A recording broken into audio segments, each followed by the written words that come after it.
Olá, galera. Boa noite. Bem-vindos a mais um episódio da série do My Way da EFIGE. Hoje é com muito prazer que eu tenho aqui esse convidado especial, o Gustavo. Ele é formado, gente, pela Faculdade Univille em Administração de Empresa.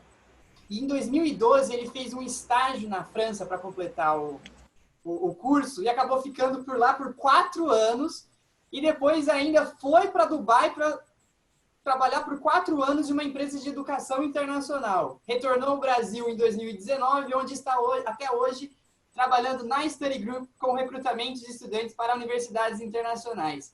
Seja muito bem-vindo, Gustavo. Maravilha, obrigado, Diego. Obrigado pela introdução. Então, bastante sutil, é isso mesmo.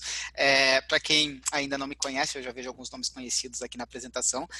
Meu nome é Gustavo, eu sou formado em Administração de Empresas pela Univille, no sul do Brasil, lá em Santa Catarina. E, como o Diego bem colocou, em 2012 eu tive que completar a minha formação superior, fazer um estágio obrigatório, que era parte do meu curso. E eu tive a oportunidade de fazer esse estágio profissional na França, em expansão de mercado. A empresa queria vir para o Brasil naquele momento. E eu acabei sendo selecionado para fazer parte da equipe. Foram 4 anos, eram para ser 6 meses, acabaram sendo 4 anos, e logo depois disso eu já engatei um segundo voo para Dubai, no Oriente Médio, onde eu comecei a trabalhar com educação superior, mais especificamente. E desde 2019, a convite da Study Group, eu sou o representante de um grupo de 12 universidades. A Study Group é um grupo de 12 universidades associadas americanas, e eu faço a parte de representar essas universidades de seleção e análise de candidatos na América do Sul, desde a Argentina até o México. A América do Sul é central nesse sentido. Então, já há 5 anos nesse segmento de educação superior e já 1 ano e meio de volta ao Brasil, repatriado depois desses 8 anos no exterior. O nosso tema de hoje, muito obrigado antes de tudo a EFIGE pelo convite e pela confiança da gente estar compartilhando um pouquinho dessa experiência, esse conhecimento para falar de carreiras do futuro, no momento tão oportuno, quanto essas carreiras de futuro são tão necessárias no cenário que a gente está vivendo hoje. O tema da palestra é exatamente o tema da nossa conversa hoje. Infelizmente vai ser mais um monólogo do que um diálogo. Eu vou fazer algumas perguntas durante a apresentação. Vocês todos, por favor, sintam-se à vontade de escrever as respostas na caixa de texto. Eu vou estar avaliando essas respostas aí e entrar em contato com vocês posteriormente para ver se é por aí mesmo. O mercado de trabalho e emprego, as carreiras do futuro e os benefícios de uma graduação ou uma pós-graduação, para quem já é formado no Brasil também, né, no exterior. Então, as duas coisas, graduação e pós-graduação. Todas as nossas universidades têm os dois programas. Para a gente entender primeiro o que é carreira, a gente tem que entrar em um tema mais específico sobre o que é o trabalho, o mercado de trabalho e emprego. Então, exatamente nesse sentido, a gente vai entrar quais são as diferenças entre trabalho e emprego e como uma universidade americana pode te preparar para que você tenha uma carreira, mais que tudo uma carreira do futuro. O que é uma carreira? Para a gente entender a definição de carreira, a gente tem que, antes de tudo, entender a definição de trabalho e emprego. A gente entende que trabalho e emprego são coisas diferentes. Existe o Ministério de Trabalho e Emprego, certo? Ministério do Trabalho e Emprego. Não é uma coisa só, são coisas com significados diferentes. Aí, primeira pergunta para a nossa audiência. Tem muitas pessoas aqui nos assistindo, vamos perguntar. Quem consegue me dizer qual é a diferença entre trabalho e emprego aí no chat? Vamos lá, 20 segundos para vocês digitarem essa diferença entre trabalho e emprego aí. Eu vou dar uma ajuda para facilitar. Quem aí já ouviu falar em trabalho voluntário? Uma dica. Agora, quem ouviu falar em emprego voluntário? Trabalho voluntário ou emprego voluntário? Trabalho voluntário existe. Emprego voluntário não é uma coisa comum. Diego, você consegue me ajudar entre a definição de trabalho e emprego? Qual a diferença entre trabalho e emprego? Já que o restante Sim. da audiência está sem microfone, o que você acha? Olha, na Vamos lá, com verdade, tem confiança. um achismo de um aluno escrevendo no privado. Ah, Trabalho legal. não tem a ver com dinheiro, tem a ver Olha, aí com carreira. E aham. emprego tem a ver com remuneração. Ele tá certo? Opa, quem é essa pessoa que merece um prêmio, hein? É isso aí mesmo. Então, o trabalho voluntário não tem a ver com a remuneração, não é algo que você faz porque você precisa do dinheiro. É algo que você faz porque te dá prazer e porque tem a ver com o seu objetivo, com a sua meta pessoal, com a sua formação, mais que tudo, aquilo que você se preparou para fazer. Enquanto o emprego é algo que todos nós fazemos em algum momento da vida, ou conhecemos alguém que faz, porque nós precisamos do dinheiro. é a necessidade de colocar o pão de cada dia na mesa, correto? Mas não necessariamente uma função, uma atividade que você quer desempenhar no longo prazo. Logo, o emprego não é carreira. Trabalho é carreira. Trabalho e carreira é aquilo que você se prepara para fazer na sua formação universitária, que te dá prazer, que te dá remuneração também, por que não? Porque a gente precisa sobreviver, mas que tem a ver com seus objetivos pessoais, as suas metas de vida e os seus sonhos, digamos assim. Alguns exemplos de trabalho para a gente reconhecer. Um médico, que é uma carreira bastante prestigiada, com bastante reconhecimento, não é um médico simplesmente porque paga muito bem, essa é uma consequência, mas o principal objetivo, a principal missão de um médico é salvar vidas, certo? Essa é a missão primordial. Um advogado, porque preza pelo direito à vida e à liberdade. Um engenheiro, porque quer construir pontes, conectar as pessoas, deixar o seu legado. Então, sempre existe um objetivo além do dinheiro na função de um profissional, de uma carreira. Enquanto o empregado é aquela pessoa contratada para determinar um serviço sem muita flexibilidade, de uma maneira específica que é ditada pelo patrão, certo? Então, o trabalho tem a ver com a minha formação universitária, trabalhar na minha área, não simplesmente porque eu preciso, mas porque eu gosto e porque eu quero, enquanto o emprego é aquilo que eu faço por uma necessidade qualquer. E essa é a definição do Ministério de Trabalho e Emprego, então eu não estou aqui falando qualquer coisa da minha cabeça, é a definição de Ministério de Trabalho e Emprego. Agora, Diego, me ajuda com uma pergunta. A gente já entende a diferença de trabalho e emprego. Você acha que no Brasil, no nosso contexto atual, tem mais gente com trabalho ou tem mais gente com emprego? Olha, eu acho que tem muito mais gente com emprego, né? Tem muito mais gente fazendo qualquer coisa para ganhar dinheiro, certo? Acho que sim, no Brasil sim. Exatamente, essa é a razão. Eu aposto e garanto que todos nós conhecemos alguém aí que está fazendo um bico, fazendo algo para ganhar dinheiro. Qual que é o maior exemplo de emprego que nós temos hoje? Você me arrisca me dar um exemplo, Diego? Algo que as pessoas fazem simplesmente por ganhar dinheiro? Pra... Acho que, não sei, Uber? Você está muito afiado hoje. Eu vou fazer a pergunta mais difícil para ti. Exatamente. O Uber é uma dos empregos, das funções, atividades que acabou gerando renda para muita gente, né? Hoje, no contexto do que a gente está vivendo, que é excepcional, nem tanto assim, mas até o ano passado, eu garanto que muitos da nossa audiência, muitas pessoas na audiência, conhecem alguém da família ou algum amigo que estava fazendo Uber para complementar a renda ou como fonte principal de renda, certo? Agora a próxima pergunta é por que tanta gente que até tem uma formação universitária, é formada em engenharia, direito, afins, outras áreas, acabam fazendo Uber ou acabam trabalhando, tendo um emprego pontual para ganhar dinheiro e não atuando na área. Por quê? Qual é a principal razão disso? Dá para a gente pensar um pouco? Aqui nós temos uma sala de aula vazia e dois números no quadro branco. 49% de um lado e 4% do outro. 49% é a taxa de evasão do ensino superior no Brasil. Esse número inclui as universidades privadas e as universidades públicas. Então, ele é um geralzão entre todas as instituições de ensino superior no Brasil. Significa que 49% das pessoas que começam um curso superior específico, que passam lá no vestibular de direito, de engenharia, psicologia, etc., 49% da população geral não vai se formar naquele curso que ela começou como primeira opção. Ou vão mudar de curso, fazer vestibular de novo, ou muita gente nem vai se formar. Essas pessoas que acabam nem se formando, obviamente não vão ter uma carreira, não vão ter um trabalho, vão acabar tendo emprego sempre, porque elas não têm uma formação para trabalhar na sua área de formação, certo? E já as pessoas que acabam mudando de curso e posteriormente acabam não colocadas no mercado de trabalho, existem várias razões macroeconômicas do porquê as pessoas trabalham fora da área de formação. Antes da gente destrinchar um pouquinho isso, a gente vai falar sobre 49%, qual é a principal razão de por que as pessoas não terminam a graduação, a primeira opção. Consegue me ajudar, Diego? O que você acha? Por que as pessoas começam um curso e não terminam o mesmo curso? Ou nem terminam a universidade? Bom, não sei. Na situação do Brasil, provavelmente pode ser por conta da situação socioeconômica. Socioeconômica, vamos parar por aí. Socioeconômicas. Talvez as pessoas não tenham dinheiro para se formar, certo? Para terminar os 4 anos da universidade. Mas se a gente esse número 49% inclui universidades públicas e privadas. Se a gente eliminar dessa conta as universidades privadas, que custam dinheiro e logo há uma mensalidade, é mais difícil de estudar em uma universidade privada, e manter só as públicas e gratuitas aqui. Será que a taxa de evasão na universidade pública e gratuita ela é maior ou menor do que da universidade privada? O que você acha? No Brasil. de uma universidade pública, As pessoas abandonam mais ou menos a universidade pública do que a universidade privada. acredito que abandonam menos.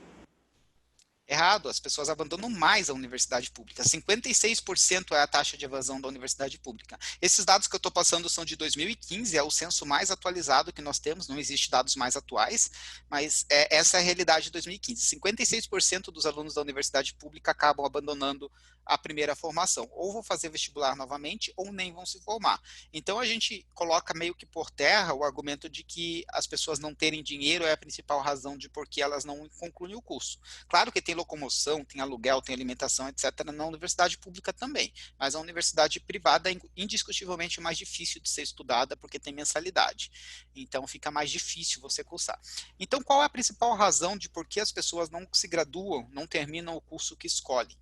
A resposta é muito simples. No Brasil, aos 17, 18 anos, o pessoal que está saindo do ensino médio aí, vocês têm que definir qual é a sua carreira, o seu futuro profissional para o resto da vida, aos 17, 18 anos. Quando nós temos um ensino médio que ele é padrão, é uma grade geral do MEC. Então, as escolas, por melhor que sejam as escolas que vocês estudam, seguem essa grade do MEC. É muito difícil vocês terem a flexibilidade de explorar competências e habilidades durante o ensino médio. Então, todo mundo sai com a mesma formação, mas nem todo mundo vai ser médico, advogado, engenheiro. As pessoas são diferentes. E até que você encontre realmente o que você quer fazer, gera essa taxa de evasão muito alta do ensino superior. Então, mais uma pergunta aí. Quantos de vocês conhecem alguém da família que começou um curso superior e não terminou o mesmo curso? Para a gente considerar se a nossa taxa está accurate ou não, se ela está certa ou não. Esse número é bastante alto, mas a principal razão do porquê as pessoas abandonam o curso superior é porque escolhem o curso de uma maneira equivocada. Pergunta para a plateia. Agora dá para a gente contar com a plateia aqui. Pessoal, quantos de vocês querem fazer direito? É só dizer eu aí no comentário e o Diego vai me dizer quantas pessoas vai dizer do direito aí. Vamos lá, galera. Vamos abrir o chat box. Vamos ajudar aqui. Vamos participar da maneira que a gente pode. Quantos de vocês querem fazer direito? Ou direito é uma das opções que vocês querem cursar? Ó, temos já uma pessoa já, Gustavo. Tá, vamos lá, não vamos desvendar aqui o nome da pessoa para privacidade, mas vamos perguntar a próxima pergunta para essa pessoa. Sem olhar no Google, hein? Temos que ser honestos. Você sabe, querido ou querida, o que é o Vademecum? Sim ou não? Não. Não, exatamente. E esse é o equívoco. O Vademecum vai ser o seu travesseiro pelos próximos 5 anos da universidade. Você vai dormir em cima desse livro. Ele é um livro que vai custar cerca de 300, 400 reais, pesa 5 quilos e ele é um compilado da Constituição Federal, Código Penal, Direito Trabalhista, Direito Financeiro, tudo sobre direito está nesse livro compilado. Então, você pensar em fazer direito sem conhecer o Vademecum, a chance de dar errado é muito alta, porque você está indo meio que nas cegas. E não é não estou dizendo para você não fazer o direito, essa não é a minha sugestão aqui, o direito é um curso legal, mas é importante você estar preparado para isso, para evitar a decepção. A grande maioria dos estudantes de direito, assim como você, acabam não sabendo o que é o Vademecum no momento de fazer o vestibular. E no primeiro dia de aula o professor apresenta isso e aí já começa a frustração. Ele é realmente um curso que exige muito, tem que existir uma afinidade com a área legal para ser um advogado. O direito ele é o campeão de matrículas, para vocês terem uma ideia, e ele é o campeão de evasão também no Brasil. É o curso que mais matricula e que mais evade. Então, tivemos um vixe aqui, Gustavo. Um o quê? Tivemos um vixe. Um vixe? Exato. Então dá uma olhada aí depois da apresentação o que é o Vademecum, porque o Vademecum vai ser parte da sua vida nos próximos 5 anos da universidade, caso esse desejo de estudar direito se concretize. Mas qual que é o meu ponto aqui? O meu ponto não é dizer para vocês esquecerem o direito ou a medicina ou mudarem o plano nenhum. O meu ponto é considerarem os planos A, B, C, D e F. Estudar no Brasil fica difícil porque você tem que saber o que você quer fazer ao momento de fazer o vestibular. E aqui entra uma das grandes vantagens, que é o nosso tema da palestra hoje, de estudar nos Estados Unidos. 4% é a taxa de evasão do ensino superior nos Estados Unidos. E por que a taxa de evasão é tão mais baixa nos Estados Unidos? Será que as pessoas não escolhem o curso errado nos Estados Unidos? A resposta é, você não escolhe o curso, você não é aceito para um curso específico nos Estados Unidos, você é aceito para a universidade.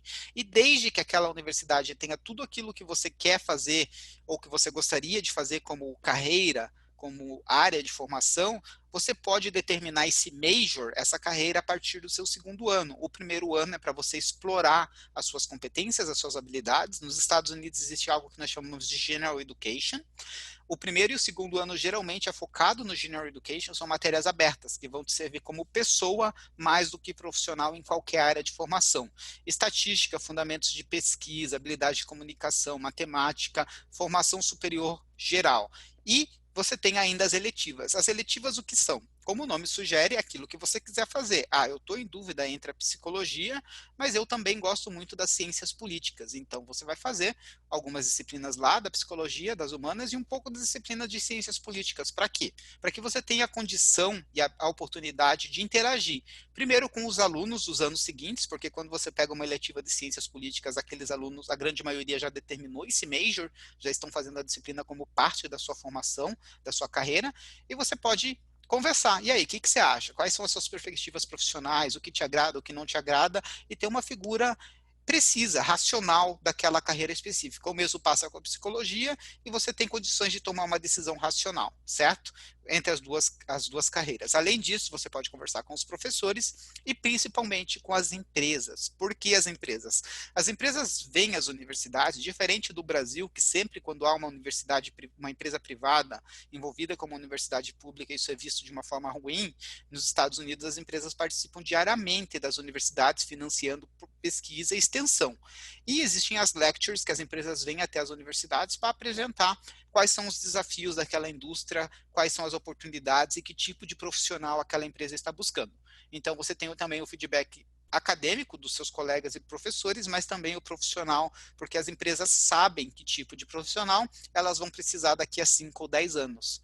Que tipo de carreira, que tipo de formação elas estão buscando. E isso permite que vocês desenhem a sua grade acadêmica de acordo com a necessidade do mercado, porque existe trabalho e existe emprego. Se você se forma em uma área de formação que há uma demanda no mercado, a chance de você trabalhar na sua área é muito mais alta do que você se formar em uma área simplesmente porque você acha legal ou acha bacana. Certo? Então tem que ter as duas coisas juntos. É por isso que a taxa de evasão lá é de 4%, enquanto aqui é de 49%, e é por isso também que existe muito mais gente com emprego do que trabalho no Brasil, porque a decisão de escolher qual a minha carreira, qual a minha formação superior é muito emocional, é muito baseado no que eu acho, no que eu quero para mim. E aos 17, 18 anos, é difícil você tomar essa decisão sem ter tido experiência profissional, ou sem ter um exemplo muito próximo dentro de casa ou da indústria. Então, a principal razão. E é por isso que tem tanta gente com emprego e não com trabalho, certo? Porque acabam se formando em uma área sem ouvir o feedback da empresa e sem olhar o futuro. É importante que vocês olhem para que sentido, para que direção o mercado de trabalho está indo daqui a 5 ou 10 anos. Vocês não serão um profissional no ano seguinte de formação. Vai levar 5 ou 10 anos para que vocês sejam realmente profissional disputado na indústria com conhecimento técnico e acadêmico. Então, é importante, sim, o feedback das empresas. Mas para a gente falar um pouquinho sobre essas carreiras do futuro aí. Diego, você falou do Uber lá atrás. Olha só, que coincidência. Então, o Uber hoje é uma fonte de renda para muita gente. Porém, a Uber, apesar de ser uma empresa bilionária, ela é uma empresa que ainda gera... ela não dá lucro, ela dá prejuízo. Por quê? Existe muita questão legal de protesto entre motorista e empresa, questão trabalhista, não só no Brasil, mas no mundo todo, questão de acidentes, de processos entre os passageiros contra a empresa. Então, ela tem muito problema em operar da maneira como é hoje. O que a Uber está fazendo? Será que a gente consegue dar um play nesse vídeo aí? This is an Uber, but it's not driven by some guy trying to make extra money off his own car. This Uber drives itself. The ride-sharing giant came to Pittsburgh for its latest disruption, the country's first autonomous taxi service. Select Uber users can now ride in self-driving cars with trained engineers at the wheel, just in case. Of course, if they do their job right, they won't be needed forever. Here we go. Inside, riders are greeted by a tablet that shows them how the car works and how it sees the world. Uber plans to introduce a fleet of autonomous Volvo SUVs early next year, but it's using Ford Fusions for the time being. They can explore a 12-mile chunk of downtown Pittsburgh, an area the company's engineers quickly plan to expand. Over bridges, down narrow streets, around jaywalkers, the car handles just about everything, though the human engineer does have to grab the wheel every few minutes. The city of Bridges is happy to host the robo-revolution, with its promise of high-tech jobs and fewer crashes than ever before, even if some people find the jerry-rigged robo-rides perplexing. It wasn't really steel, it was innovation that built Pittsburgh. Startups will choose places based upon the ability to be innovative, and there's never a time that regulations come before innovation. You can't stop the clock, and if you demand on stopping the clock, all you're assuring is that technology and those jobs will be in a different city. Unlike California and other states, Pennsylvania hasn't restricted the testing of these cars, which means there's no rule against me climbing into the driver's seat. Okay, so it made that turn with no problem, little adjustment right there, but now we're heading over the bridge.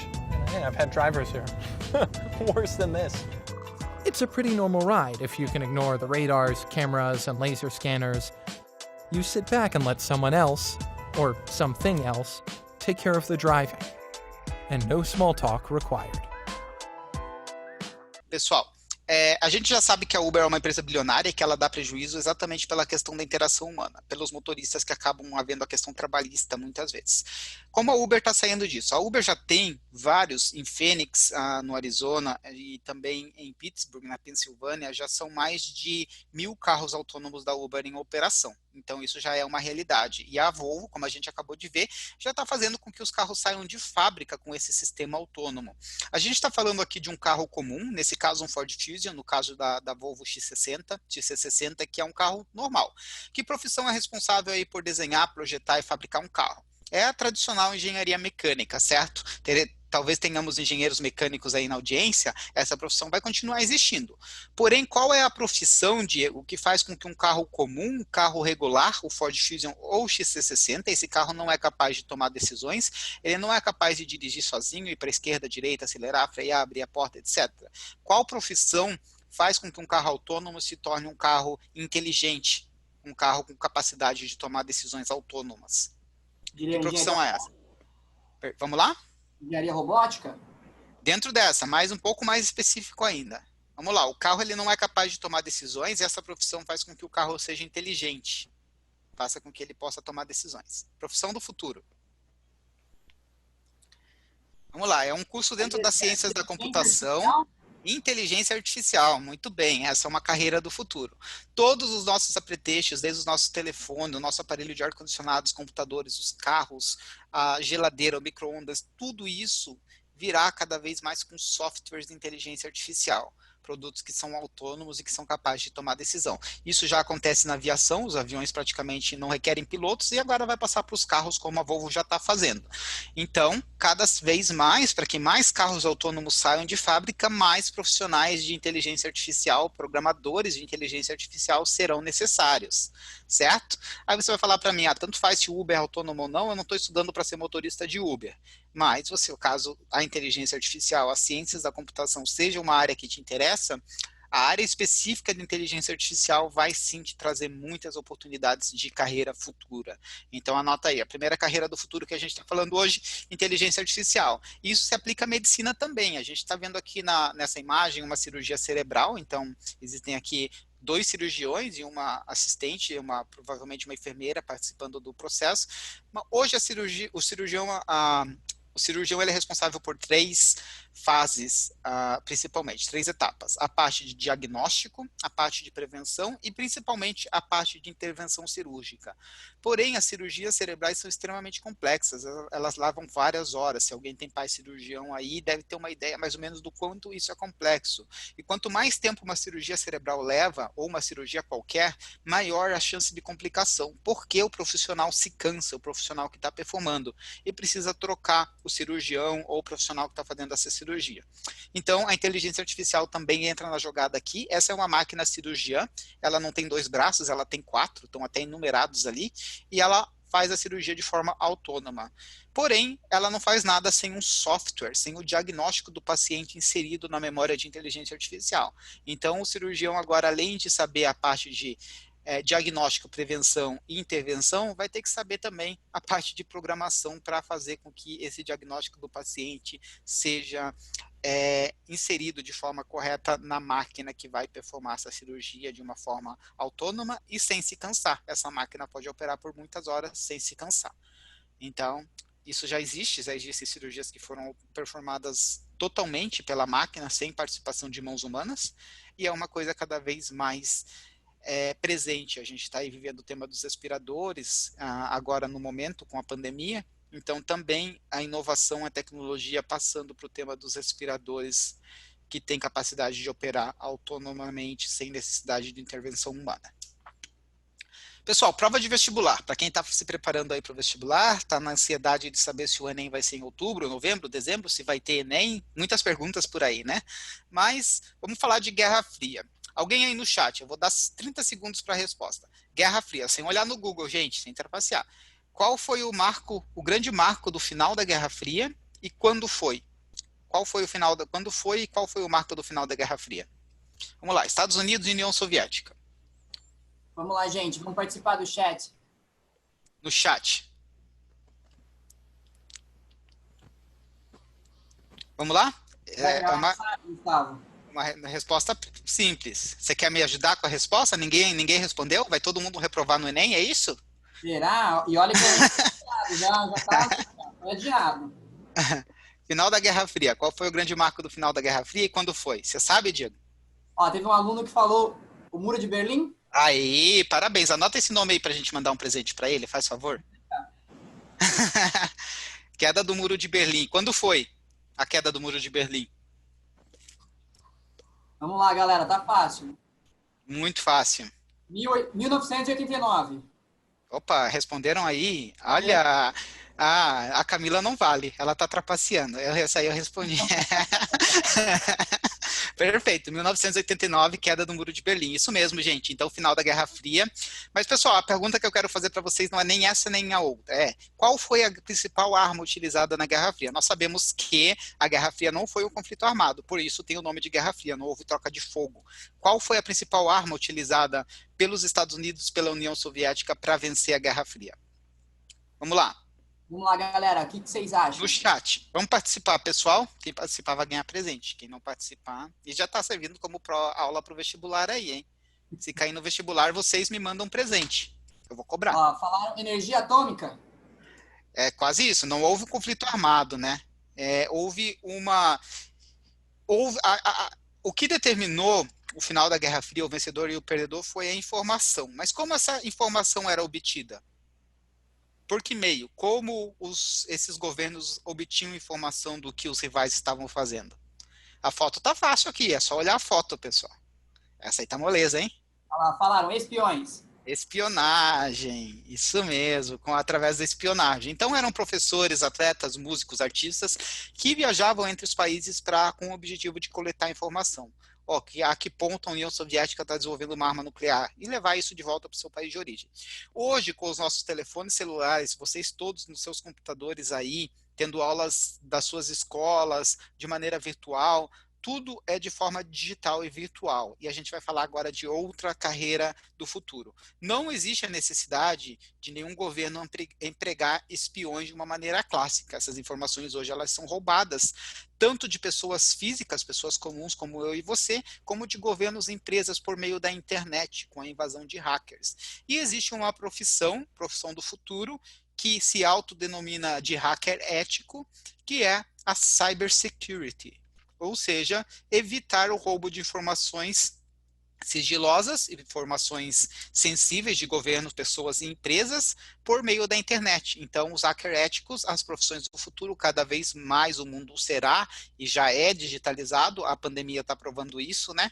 A salvação aí econômica nossa está sendo a internet e cada vez mais informações abrigadas nas nuvens, nos servidores. Então, esses profissionais do futuro estarão, sim, em alta demanda e muito bem remunerados, certo? Então, uma informação simples, nossa, já pode gerar um prejuízo. Imagina uma informação roubada de um servidor de um governo ou de uma grande empresa que está planejando comprar uma concorrente. O quanto isso vale de dinheiro. Cybersecurity, outra informação. Agora, Diego, vamos perguntar, existe no Brasil um curso superior de Cybersecurity ou um curso superior de inteligência artificial? O que vocês acham, gente?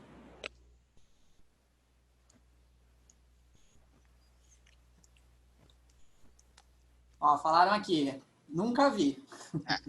A inteligência artificial não existe. Existe a ciência da computação mais geral. A segurança de rede até existe, um curso de segurança de rede, mas, claro, sempre um passo atrás, né? Porque a tecnologia é geralmente inventada na China, mais que tudo nos Estados Unidos, nesses dias, e até chegar para a gente já existe uma linguagem, uma programação. Então, a gente está realmente um passo atrás nesse sentido. E falando de carreiras do futuro, as universidades de Vale do Silício, as universidades das grandes cidades, Nova York, Chicago, são as universidades que lideram esse processo de cybersecurity. Agora, falando de um tema aqui que é bastante sensível, e o objetivo aqui não é gerar discórdia e nenhuma discussão, mas a gente entende sim, nós acompanhamos o tema das queimadas na Amazônia no ano passado, e mais recentemente na Austrália, e do quanto isso gerou repercussão global, com vários governos, várias empresas e vários diplomatas falando da nossa responsabilidade com o meio ambiente. Então, falar da realidade do Brasil, que é mais comum para a gente, nós entendemos sim, não há discussão sobre o quão importante é preservar o nosso meio ambiente, preservar a nossa floresta amazônica e evitar a expansão descontrolada do desflorestamento, mas ao mesmo tempo a gente tem que entender que no mercado existe uma lei de oferta e demanda. Se os produtos estão em falta, os preços sobem em qualquer cenário, até um cenário de pandemia, como a gente está vivendo hoje, com o álcool em gel, com as máscaras e os respiradores. Não existe produto, existe demanda, o preço sobe, existe mais demanda e existe produto e não existe a demanda, o preço cai. Se está sobrando produto, ninguém está comprando. A gente está vendo isso agora com os carros, com os aluguéis de carro e com os voos caindo muito de preço. Então, os preços caem. Isso a gente aplicando aqui. Nós somos um país de 210 milhões de habitantes, onde muita gente sim passa fome. Quanto mais comida nós produzimos, não apenas para nosso país, mas para nossa região, para a América Latina, onde o Brasil é o principal exportador, mais pessoas tenham o alimento de uma forma acessível na mesa. A pergunta é, como nós vamos assegurar que nós preservamos o nosso meio ambiente, as nossas florestas, ao mesmo tempo que as nossas fazendas produzem mais alimentos, tanto a agroindústria como a agropecuária nesse sentido. Que tipo de ação a gente pode fazer para combinar essas duas coisas? Pessoal, essa é uma pergunta de $1 milhão. Se vocês tiverem essa resposta... Opa, alguém está respondendo aqui, deixa eu ver. Não, eu acho que foi só um erro, Gu. Foi só um erro. Ela apertou aqui os números em vez ou ela está mandando uma mensagem codificada para a gente desvendar aqui. Vamos lá, pessoal. Espiões aí, ó. Falando de espiões. Pessoal, voltando para o nosso tema. Essa é uma pergunta de $1 milhão. Não existe uma técnica efetiva. Nós tentamos recentemente, há pouco tempo, há pouco mais de 10 anos, os alimentos geneticamente modificados, e existe um debate ético com relação a isso. Então, precisam-se de profissionais de ideias, de como combinar o desenvolvimento econômico com a preservação do meio ambiente, o desenvolvimento sustentável, certo? E isso existem várias áreas de formação, a biologia marinha com o tema de aquecimento dos oceanos, repórter do meio ambiente, advogado do meio ambiente, climatologista, reflorestador, diversas áreas de formação nessa área específica de ciências ambientais. Outra carreira do futuro, o planeta pede profissionais de ciências ambientais cada vez mais. Legal, né? Mais uma carreira do futuro aqui para a gente pensar. Vamos lá, nós tivemos no decorrer da história muitas grandes commodities. Hoje a grande commodity, a principal delas ainda é o petróleo, é o que dita a economia global, mas nós já tivemos no Brasil o açúcar, nós já tivemos com Marco Polo a rota da seda, a palavra salário, ela vem do sal, o sal foi uma grande commodity. Mas qual é a commodity do futuro? Aquilo que vai valer mais dinheiro e mais vai influenciar as economias globais no futuro. Essa commodity é a informação. Se vocês souberem ou conhecer alguém que sabe qual é a empresa que a Google está planejando comprar na semana que vem, essa informação é muito valiosa, porque essa empresa vai sofrer uma disparada nos valores de ações da bolsa. Então, a informação cada vez mais ela é a commodity do futuro e já existe uma formação universitária, uma graduação, uma carreira que é responsável por encontrar a informação, organizar a informação e aplicar em modelos estratégicos para determinar quais são as empresas, as startups com mais chance de sucesso e aonde investir, aonde os investidores colocam o seu dinheiro. Então, para você que gosta de ser detetive e trabalhar com informação e gestão de dados, o Data Science é uma carreira do futuro, muito, muito explorada e muito buscada a profissionais capazes de encontrar e analisar e organizar esses dados de uma maneira efetiva. Agora sim, falando um pouquinho sobre, a gente vai ter uns 15 minutinhos para perguntas e respostas no final, eu espero que vocês tenham perguntas e respostas, senão eu vou embora com o ego muito alto, achando que eu expliquei tudo tão bem que ninguém ficou com dúvida, então não me deixem ir embora com o ego elevado. Pessoal, universidade nos Estados Unidos. O meu objetivo hoje não é falar para vocês esqueçam o vestibular, esqueçam a universidade no Brasil, porque isso não vale a pena, não.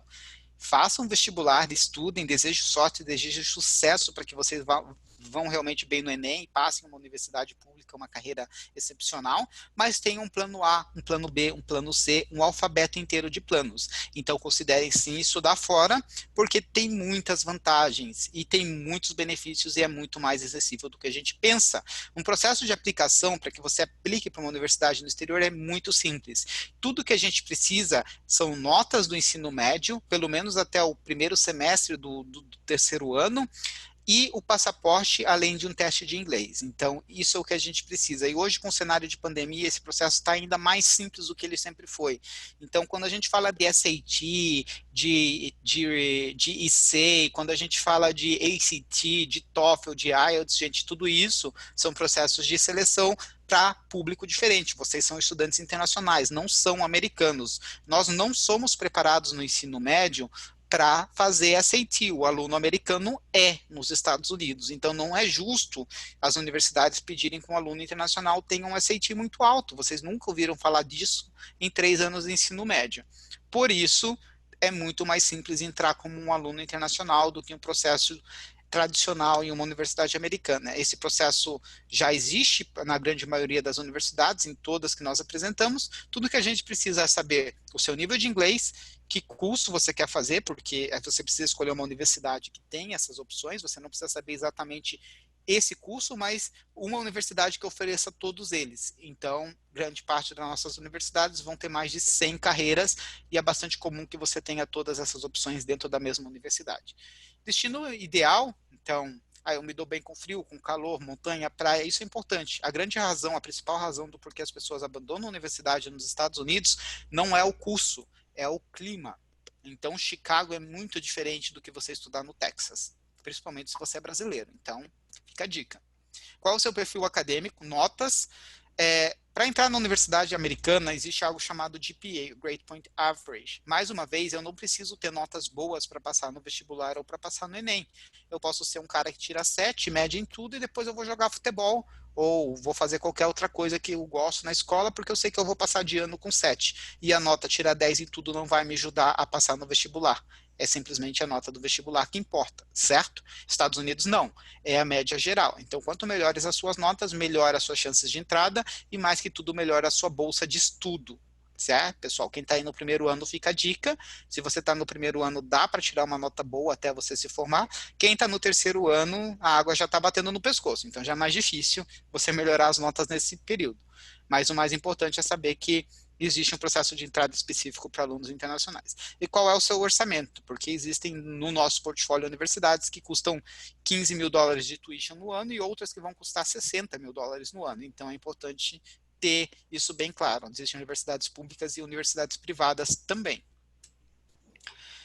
Bolsa de estudo, existe a bolsa acadêmica, que mais uma vez vai de acordo com as suas notas. Quanto melhores as suas notas forem, melhor a sua bolsa de estudo acadêmica. Essa bolsa acadêmica você já sai do Brasil sabendo a bolsa que você recebeu, ela vem junto com a sua carta de aceitação, então você sabe exatamente quanto vai custar estudar o seu primeiro ano na universidade. Existem as bolsas esportivas, essa bolsa já é mais difícil você sair daqui com uma bolsa esportiva para quem é atleta, porque quem determina quem recebe essas bolsas é o coach. E o coach não viaja por aí olhando nota dos alunos, né? Ele vai estar lá na universidade, quando você estiver lá vai ter chance sim de fazer os tryouts dos times e, se você for realmente bom, fazer parte da equipe principal e receber também uma bolsa esportiva.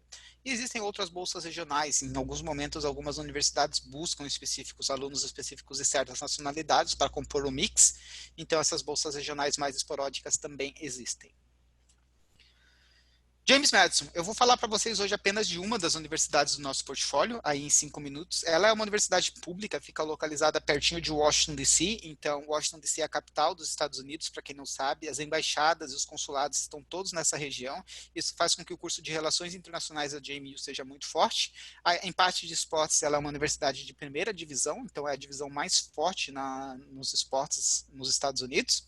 Ela é uma universidade pública, então muito mais acessível do que uma universidade privada. Número 2 na sua região, e existe um ranking que a JMU é a melhor universidade dos Estados Unidos, aqui, número 1. E esse ranking é de acordo com 2 rankings diferentes, então tem a prova real aí, The Wall Street Journal e Times Higher Education, que são 2 das principais revistas americanas que avaliam as universidades, classificam a JMU como a número 1 nos Estados Unidos em índice de satisfação dos próprios alunos. Então, pergunta seus alunos de 1 a 10, o quanto você recomenda a sua experiência para outro aluno no futuro. E a JMU é a número 1, onde os alunos são mais felizes. Pessoal, anota essa informação aí, para eu não vir aqui falar qualquer coisa, para vocês olharem no Google e confirmar o que eu estou falando, tá? Então, anotem aí e vão realmente buscar essas informações, tá? A JMU tem outros rankings que ela é muito forte, melhor comida do campus, para quem gosta de comida igual eu, ó, a JMU é número 5 no país, em diversidade da alimentação no campus. Os alunos dizem que a comida é boa. Melhor colégio do Sul, 39ª no país para retorno sobre investimento. Isso é aquilo que você passa a ganhar como um profissional depois de graduado em relação àquilo que você investiu para obter o seu diploma. 39ª de 4.000 universidades dos Estados Unidos é bem legal. São 23 mil alunos, cerca de 21 mil são alunos de undergrad, são 60% mulheres e 40% homens, então as mulheres vão ganhando na educação aqui mais uma vez, né, como de praxe, as meninas estudam muito mais que os meninos. 16 para 1 é o número de alunos por sala de aula, por professor, e 91% dos alunos da JMU não abandonam a universidade, porque vocês sabem que como existe o General Education, os alunos é muito fácil você mudar de universidade depois do primeiro ano sem perder crédito. 91% dos alunos da JMU não mudam de universidade, ficam na própria universidade. São várias carreiras de ponta, além das relações internacionais que eu já destaquei, a questão de hotel, de gestão de hotéis, as ciências da computação, que a gente falou sobre carreiras do futuro, a finanças, que a gente falou sobre data science, são carreiras muito buscadas nessa universidade. Uma universidade pública, então ela tem o próprio campus aí, você vai viver e estudar dentro do campus da universidade. Não é tão frio, não é como Chicago, apesar do inverno também ser algo rigoroso, mas não chega a ser menos 30 como chega em Chicago. Então, uma cidade bacana de se viver também. Pertinho de Washington, D.C., cerca de 2 horas de carro de Washington, D.C., a universidade é principalmente o principal recurso de Harrisonburg, entre Richmond e Washington, D.C. Student Services é o seu melhor amigo na universidade, aqui estão as pessoas que vão te ajudar com tudo o que for necessário. E sempre que você chegar na universidade, uma semana antes das aulas, terá o seu embaixador, a pessoa te esperando para te mostrar, um aluno de 2º e 3º ano, para te mostrar o que vai ser essa experiência. Certo, pessoal? Eu não estou forçando tanto assim detalhes da universidade, porque existe o Google. E eu sei que vocês são bons investigadores e vocês vão pesquisar, certo? O Diego tem os meus contatos, se alguém quiser fazer um chat específico para entrar em mais detalhes da universidade, a gente vai fazer isso na sequência, né, Diego? Essa sessão privada, mas nesse momento é um overview realmente de uma das 12 opções que nós apresentamos nos Estados Unidos. Clubes, se você gosta de fazer algo muito único no Brasil, sei lá, jogar padel ou algo que seja bastante específico, difícil de achar uma comunidade, você pode criar a sua própria comunidade dentro da universidade e a universidade vai te ajudar com isso. Então você tem a sua própria startup, você vai gerir o seu clube dentro da universidade. O que mais? Pessoal, não tem os preços da universidade aqui, é uma informação importante. A JMU, ela é uma universidade pública, então ela sai de $21 mil por ano de tuition, e as bolsas de estudo chegam até $5 mil, certo? Isso significa que vai custar $16 mil por ano a matrícula nessa universidade. Ela é realmente muito bom custo-benefício, claro que com o dólar na situação atual hoje é um desafio, a gente sabe disso, mas estando na universidade, você pode trabalhar 20 horas semanais dentro do campus da universidade e você vai ganhar em dólar também. Então, dá para cobrir grande parte dos custos como estudante internacional com o trabalho no campus. E quando vocês escolherem a universidade, é importante ter em mente que um aluno internacional só pode trabalhar dentro do campus da universidade. Não pode trabalhar fora. Um aluno americano trabalha onde quer. E geralmente prefere trabalhar fora porque ganha mais. Isso significa que as vagas de trabalho dentro do campus da universidade são geralmente concorridas entre alunos internacionais. A competição não é forte entre os americanos. Ou seja, quanto menos alunos internacionais a universidade tiver, mais chances de conseguir um trabalhinho lá no campus você vai ter. A JMU tem apenas 2% da população em alunos internacionais, 98% são americanos. Então, fica aí mais uma boa razão para você aplicar para a JMU. Pessoal, quando vocês aplicam para a universidade, não significa que vocês estão decidindo ir para essa universidade, significa que ela é uma opção, um daqueles planos de A a Z. Então, aplicar vai dar à universidade uma chance de te conhecer como pessoa, como aluno, e te fazer uma oferta de admissão, caso suas notas sejam boas, o seu inglês seja bom. E uma bolsa de estudo também. Lá na frente, quando vocês fizerem vestibular, independente do resultado, vocês comparam todas as opções que vocês têm na mesa e tomam a melhor decisão. Porém, é importante ter o plano, a carta na manga. É importante ter o plano B, C, D, etc. E a hora de aplicar é agora. Então, o quanto antes vocês aplicam, para quem está se formando no final do ano, mais chances e mais tempo vocês têm de analisar essas diferentes opções. Correto? Diego, fala um pouquinho como que é o processo de aplicação com a IFIJ. A IFIJ é a nossa representante, nosso parceiro no Brasil. É um trabalho excepcional que eles fazem de coaching com os alunos, de realmente ajudar na escolha dessas universidades. E eles estão à disposição de vocês para receber esses documentos e enviar para nós aqui na universidade para fazer essa avaliação. Como é que funciona para aplicar com vocês, Diego? Isso mesmo, Gustavo. Bom, primeiramente, muito obrigado, Gustavo. Foi, assim, muito bacana ter você tendo essa conversa com os alunos. Eu tenho vários alunos e pais aqui presentes. Então, muito obrigado. E é bom você tocar nesse assunto porque a IFIJ tem o programa de aconselhamento, né? E esse programa de aconselhamento, gente, nós vamos ajudar vocês desde a parte de se conhecer, como o próprio Gustavo falou na apresentação, daquela coisa do best fit da universidade. Então, você vai para aquela universidade, se você gosta do quente, do frio, se você é uma pessoa que gosta de cidade grande, cidade pequena. Então, nesse programa de aconselhamento que a IFIJ trabalha com os estudantes, nós vamos trabalhar com isso. Além, claro, desenvolver ali as outros skills de essay, o próprio SAT, toda essa parte nós vamos ajudar vocês com o programa de aconselhamento e colocar vocês em contato com os admissions das universidades. O Gustavo é um recrutador dessas universidades dos Estados Unidos, então provavelmente aí dentro do programa vocês vão ter a oportunidade de conversar muito mais com o Gustavo para saber as universidades ali do portfólio. A gente pode até adiantar, caso alguém já conheça algumas dessas universidades, nós também temos a DePaul em Chicago, que é uma universidade muito forte no business, a Baylor no Texas, que está entre as 100 melhores universidades americanas, a Texas A&M Corpus Christi, que também está no Texas, a Lynn University, que está em Boca Raton, na Flórida, o pessoal gosta muito de Flórida, né? Temos a Lipscomb em Nashville, Tennessee, capital mundial da música country, a Western Washington University, que fica lá pertinho de Seattle, então mais perto do Canadá, de Vancouver, do que de Seattle, mas bem lá na costa oeste dos Estados Unidos. E temos a Long Island University no Brooklyn também, a Hartford University, que está em Connecticut, pertinho de Nova York, 2h30 de Nova York, e diversas opções para todas as opções de carreira. Se você vier me dizer, eu quero estudar física nuclear, sim, existe a carreira, então a gente tem que conversar para saber exatamente qual é a indicação mais apropriada para vocês. Vamos dar uma olhada nas perguntas, a gente tem 10 minutos aí, eu espero que esse pessoal esteja engajado para fazer perguntas. Sim, já temos perguntas, mas é isso mesmo. Então, vocês viram que tem bastante universidades e é realmente esse... Ô, Gu, acho que você pode abrir sua tela agora. Vamos lá, vamos abrir minha tela aqui. E vocês, nesse programa de aconselhamento, nós vamos ajudar vocês em todo esse processo.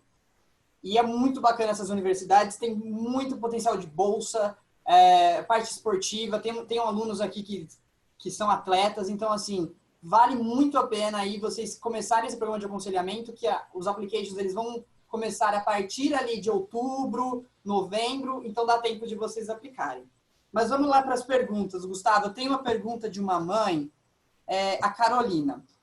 Ela pergunta assim para mim aqui no privado. As universidades americanas oferecem opções de estágios em empresas de ponta ou os alunos precisam correr atrás para conseguir isso? Legal, muito boa pergunta. Pessoal, o que eu digo para vocês? Ó, não sou um pessimista da Flórida, eu amo a Flórida, mas um exemplo para vocês entenderem. Se eu vou estudar engenharia mecânica, industrial, o que for, faz sentido eu escolher a Flórida, que é um estado turístico, onde a principal indústria é turismo e serviços, ou faz mais sentido eu escolher o Texas, que é a principal fonte de petróleo, onde está toda a indústria do petróleo nos Estados Unidos? Então é muito importante, primeiro, que vocês escolham uma região onde vocês saibam que essas empresas de ponta que você se refere, com certeza você já tem uma empresa em mente, tem boas relações com a sua universidade. A Microsoft vai ter boas relações com as empresas lá de Seattle, das universidades de Seattle, porque ela é de Seattle. Então existe essa responsabilidade social corporativa. É importante escolher, se eu vou fazer engenharia, um estado industrial, onde existe indústria. Se eu vou fazer turismo, se eu vou fazer hotelaria, aí faz sentido eu ir para a Flórida, porque tem muita coisa de turismo lá. Se eu vou fazer relações internacionais, faz sentido eu ir para Washington, D.C., porque eu vou ter chance de trabalhar com embaixadas e consulados lá. Primeira coisa é escolher bem a região onde você vai estudar. Por quê? Além de você poder trabalhar 20 horas no campus da universidade, existe algo que se chama CPT, que são estágios remunerados profissionais. Você faz esses estágios geralmente a partir do segundo ano, quando você determina o seu major, porque ela tem que ser na sua área de formação. E a universidade vai fazer questão de que você tenha esses CPTs, porque isso impacta o ranking da universidade positivamente. Quanto mais alunos fazem estágios e encontram trabalho depois da graduação, que nós chamamos de progression rate, melhor os rankings das universidades. Então, com certeza, as universidades vão te ajudar a fazer estágio e também a ter os seus de 1 a 3 anos de emprego, de trabalho nos Estados Unidos depois da graduação. Isso nós chamamos de OPT, que é opcional, você faz se você quiser, mas desde que tenha uma empresa disposta a te contratar, você pode ficar de 1 a 3 anos, isso vai depender qual é a sua área de formação, para você trabalhar remuneradamente, mostrar resultado, conquistar o seu empregador, a sua empresa e talvez ficar mais tempo com um visto de trabalho nos Estados Unidos, com o sponsor. Porém, esse OPT, ele geralmente o contato ele é desenvolvido através dos CPTs. Se eu já fiz um estágio de verão lá na Microsoft, eu tenho muito mais chances de ser contratado para OPT na Microsoft depois, porque eu já conheço o meu gestor, eu já mostrei resultado, já tenho networking.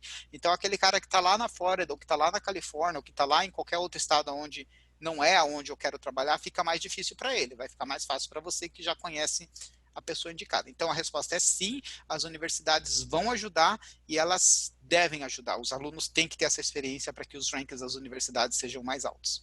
E as próprias universidades têm aquela parte de Career Department, né, Gu?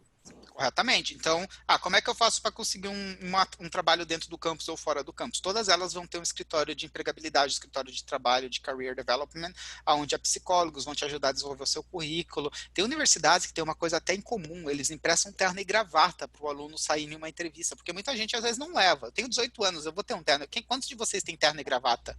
Então, as universidades têm lá um armário que pegam do departamento de teatro, é uma coisa bem legal para você poder ir para causar uma impressão em uma entrevista de trabalho. Então tem tudo isso e existe o escritório de empregabilidade que vai te ajudar nesse quesito, sim. Bacana.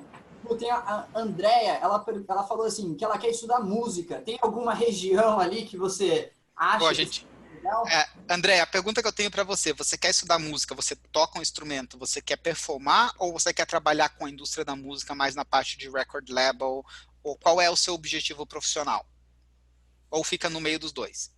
Produtora, você quer trabalhar, exatamente. Então faz sentido você escolher uma University of Hartford, que está lá pertinho de Nova York, que vai ter mais contato com produtoras, ou uma DePaul que está em Chicago, porque essas grandes empresas, a Sony está lá em Chicago, faz mais sentido você ter esse contrato. A U-Hart vai ser a principal opção, é o University of Hartford, nós acabamos chamando ela de Artford, então a gente tira o H e acaba ficando Universidade de Artes. Vai ser a melhor opção no geral para produção musical, certo? Agora, se eu estou falando parte de performar músicas, talvez a Lipscomb seja melhor, porque está lá em Nashville, Tennessee. Nashville também é uma boa opção para produção, porque é a capital mundial da música country, tem muitos concertos. Então, eu sugeri, aplica para as 3, quando você tiver a offer com bolsa de estudo, com tuition, aí você toma a decisão, tá? Primeira recomendação a Hartford, segunda recomendação a Lipscomb, Nashville, Tennessee, a terra do Elvis Presley, aonde tem muito concerto o ano todo, muitos shows. Muito bacana. E falando dessa parte de música, desses cursos mais práticos, não sei se eu posso dizer isso, por exemplo, o portfólio é fundamental, né, Gustavo?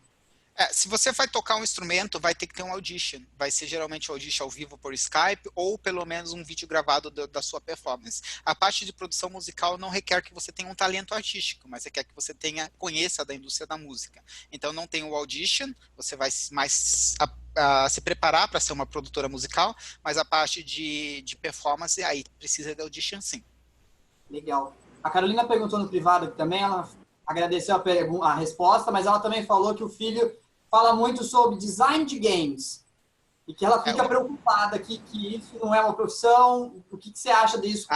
Deixa eu te dar uma dica aqui. A Activision é a produtora do... Eu gosto de games, então é uma coisa que eu entendo.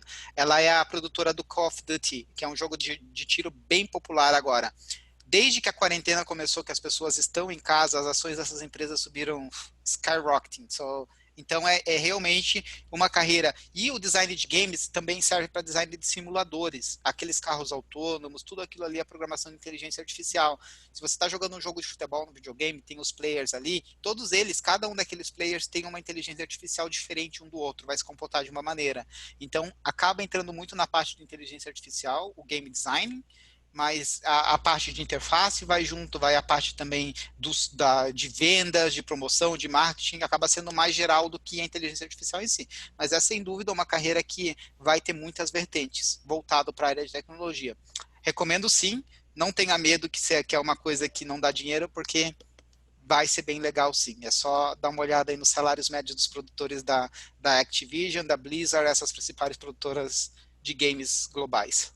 Eu acho que essa dúvida, eu já vim conversando com vários alunos e é muito recorrente, porque muitos pais, nossa geração, né, Gustavo, nós não somos tão velhos, mas aí...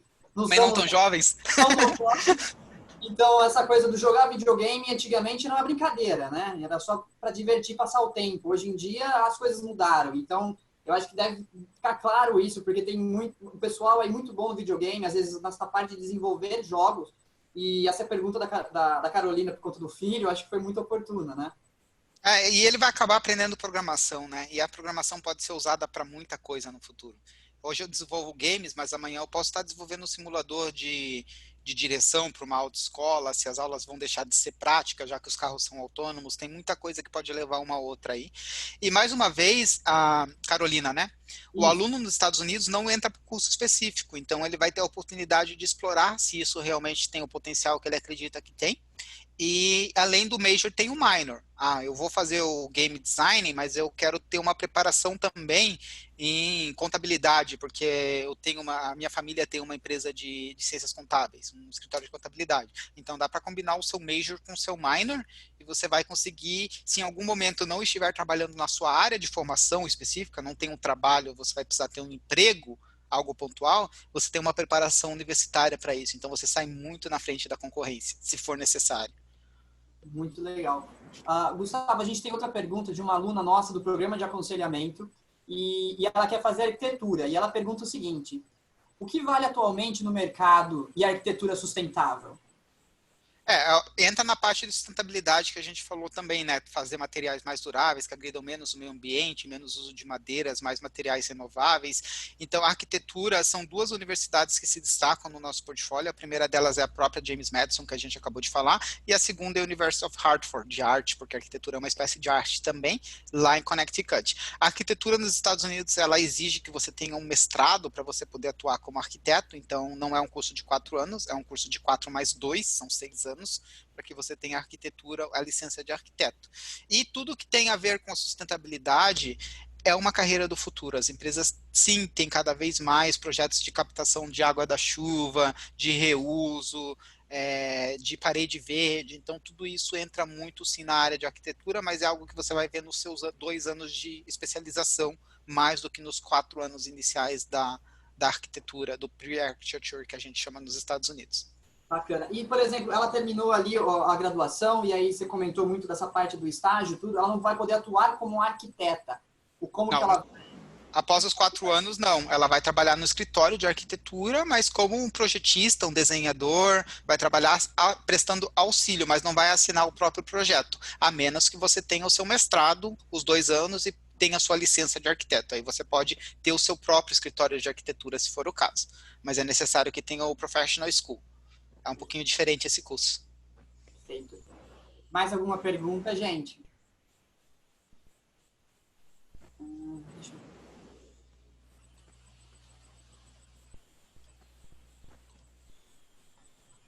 Olha, Gustavo, foi um prazer enorme ter você aqui conosco no programa do My Way, nessa série de webinar. Eu quero agradecer muito a sua presença e a parceria da Study Group com a EFIGE. Foi realmente muito bacana escutar. Eu, pessoalmente, nunca tinha assistido a sua apresentação. Eu estou, assim, apaixonado. Muito legal mesmo. É isso, obrigado. Agradeço a presença de todos e, pessoal, quem quiser conversar comigo pessoalmente para ter um guidance mais detalhado, mais pessoal, é só agendar com o Diego que a gente consegue conversar com vocês aí nos próximos dias, nas próximas semanas. Com certeza. Bom, galera, então foi isso hoje. Foi uma conversa muito legal que tivemos aqui com o Gustavo. E não percam que semana que vem nós vamos ter o Garrett, que ele vai falar de medicina na Irlanda. Então, se vocês aí têm a curiosidade de como vai funcionar, como funciona o curso de medicina, a profissão de medicina na Irlanda, venham participar conosco, que vai ser muito bacana. Gustavo, eu vou interromper porque temos uma pergunta aqui. Uma das minhas opções é publicidade e propaganda. Existe um curso específico para isso? Ou eu me inscreveria para marketing e futuramente especialização em publicidade e propaganda? Não, existem, ele na real ele é uma concentração no curso de business, se chama advertising, que é a parte de publicidade. Então existe sim uma concentração dentro de um curso de business administration que vai te proporcionar trabalhar com publicidade, tá? Mas agora um curso chamado publicidade e propaganda igual tem no Brasil, você vai ter bastante dificuldade de entrar. Não vou dizer que não existe, porque o ensino superior americano é muito aberto. Então se alguém quiser te dar um curso de um College of Liberal Arts and Sciences, você escolher algumas disciplinas e te dar um diploma escrito que você está pedindo, é possível, porque a universidade pode fazer isso. Mas a principal caminho aqui é uma concentração em advertisement dentro de um curso de Business Administration. Aí a melhor opção já é a DePaul University lá em Chicago, que é a mais forte em business que nós temos. Legal. Bom, galera, acho que eu posso entender. Ela falou muito obrigado, Gustavo. Foi a Ana Bárbara. Obrigado você. A gente pode conversar em outro momento para eu apresentar as opções para ti. Sim, com certeza. Bom, galerinha, muito obrigado pela participação de todos vocês e vejo vocês na próxima semana, tá bom? Tchau, Muito pessoal. obrigado.